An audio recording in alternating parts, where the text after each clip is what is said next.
Second video, also done by Mr. Jonathan Blair. I think it's Blair.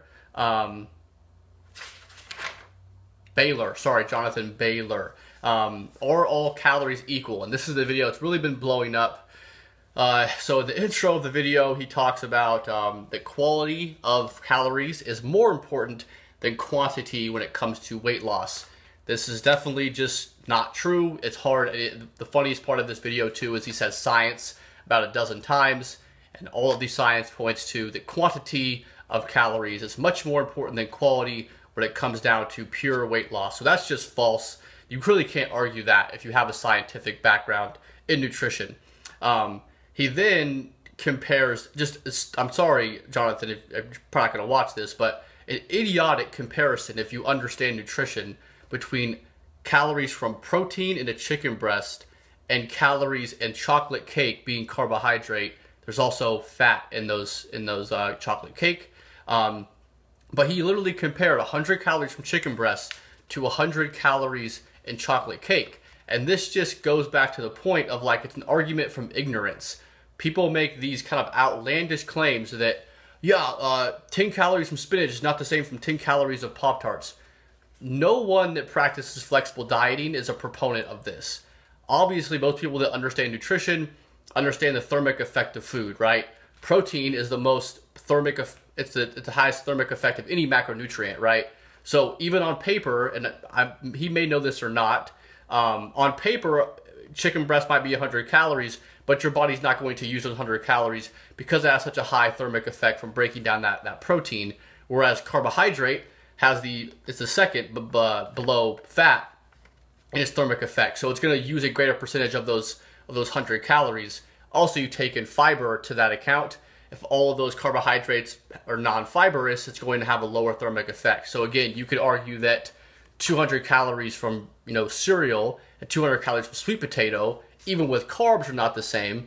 I wrote a blog post about this. Of course they're not the same because fiber is not digested the same as sugar, right? No one's making that argument. People are making the argument that calories do matter the most, okay, regardless of what you think, and also that protein is the same as protein. A calorie is a calorie. That's also just an idiotic statement. But understanding the thermic effect of food, which I believe most flexible dieters, and even if it fits your macros, people understand that protein and sugar are not the same, right? So that's just a really stupid argument, in my opinion. He goes on to talk about the hormonal clog. This sounds really Gary Taubes-ish. Hormonal clog from sugar. He then goes on to say that, again, he may not understand this, but he presents the argument that insulin stores fat in fat cells. Anyone, again, that has a basic understanding of physiology understands that insulin is a storage hormone, and you wouldn't be able to store protein or amino acids in your muscle without it. You wouldn't be able to store glycogen in your muscles without it. So insulin's not just a storage of fat. Again, this is an argument from ignorance that people think insulin, fat, bad, and they do not understand physiology from a well-rounded perspective that insulin stores other things. We need insulin to survive, right? That's just a stupid argument. And I'm sorry if you're thinking that insulin's a fat storing hormone only, you don't understand physiology. And again, it's funny because he talks about the sugar in the cake promoting insulin and then that insulin being stored as fat. And then he goes to say on that protein and vegetables don't do that, but protein and vegetables do that. You have to have insulin to control blood sugar. I just don't know. I don't understand where you're going with that. Then he makes just probably the funniest thing of all these videos. He compares the quality of calories to drinking water out of a fishbowl. Don't know where that really came from, but I don't understand that analogy other than the fact that you're trying to rile some people up and kind of do a stupid comparison to really kind of hammer your non-scientific points home.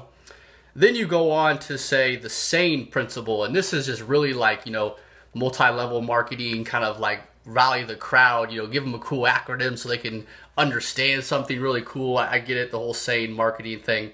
So SANE stands for satiety, aggression, nutrients, and efficiency. So not all of this is bad information, just like the eating healthy is eating healthy expensive video. The satiety, I definitely agree with that. Food's higher in satiety, protein and fiber, if you're not tracking your macronutrients, will probably help you unconsciously lower your calorie intake, which is a good thing if you're trying to lose fat. So I definitely agree with that. Then the A stands for aggression, which is, again, just his argument that sugar and certain processed foods, like a Quest bar, have a hormonal clog and it wreaks havoc on your body, whatever that means. Again, it's even hard to come at that argument because it just has no basis for an argument, really. The third one is really funny. N stands for nutrients. And literally when he's describing this in about 10 or 15 seconds, at the end of it, he says nutrients stands for how much protein and fat that those calories provide. So your whole... Sorry, my phone ran out of storage. So again, kind of back here to part 2. The third part he talks about, again, kind of spinning his wheels here, nutrients. And he talks about, micronutrients. But then he also goes on to say how much protein and fat those calories provide. So this whole entire video, this whole series, is talking about the calorie myth. Yet in your principle, you mentioned the fact that it matters how much fat and protein, and then I would hopefully assume carbohydrate, is in those foods matters. Again, I'm not trying to be, kind of mean here. That just doesn't make sense, right? And then lastly, he talks about efficiency. That doesn't really have any basis too. He talks about how easily those nutrients are absorbed in our body. It's actually the other way around. You have this kind of a 180. You don't want food to be efficient. That's why protein and fiber is probably a good thing for weight loss, because it's not efficiently stored. If we're efficient at storing these calories, that means we're going to be efficient at maintaining them. You want to be inefficient. You want to not, you're not really going to be able to control, besides your food choices, how efficient you are with actually using it. But then again, you want to be inefficient. You want to actually get rid of this energy as quickly as possible. If you're efficient, that means your metabolism is slowing down, so you're kind of more frugal with your calories, which kind of happens during fat loss. You want to be inefficient and expending this energy, right? So those are kind of my take-home points from those 2 videos. Again, I'm not surprised by this in any means. These videos, these stupid kind of stuff, just kind of, it comes out a lot now, especially from like bigger companies. And again, why I'm not surprised is these corporations, I just hate to break it to people, and it's really maybe some surprise to people, since I think Quest sponsors some people on YouTube or works with them. I don't really know their relationship. A lot of people on YouTube that understand flexible dieting and fit your macros and basic physiology, but you have to understand, as kind of a consumer of their products, they're a bottom line company. They're trying to make revenue. That means matching up with marketable people, with charismatic people, people that can improve their bottom line. They don't care about flexible dieting. They don't care about clean eating. They don't care about you losing weight. They don't care about you being on a powerlifting platform. They don't care. They care about increasing their revenue. And however that's going to happen, they're going to do it. So they'll probably, now that this video got a whole bunch of flack, will take down the video, make like a "we're sorry" video, because again, this will probably hurt their revenue. If this video got a favorable response, they would have kept going with the series. And yeah, let's promote this clean eating stuff. They also have a series called Eating Clean with Quest, which I'm sure will be a blockbuster. So again, don't be naive, guys. These companies, I'm sorry, these companies do not care about you. They care that you're buying their $3 bars so they can increase their revenue. And again, that's their bottom line. It's not helping people. It's not putting out good information. So that's my video on the 2 Quest nutrition vids.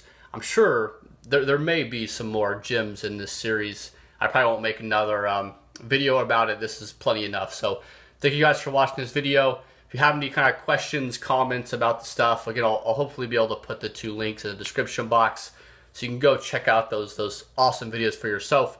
Yeah, guys, you can comment, subscribe to the channel if you're new here. Give me a thumbs up or a thumbs down if you're a Quest fan.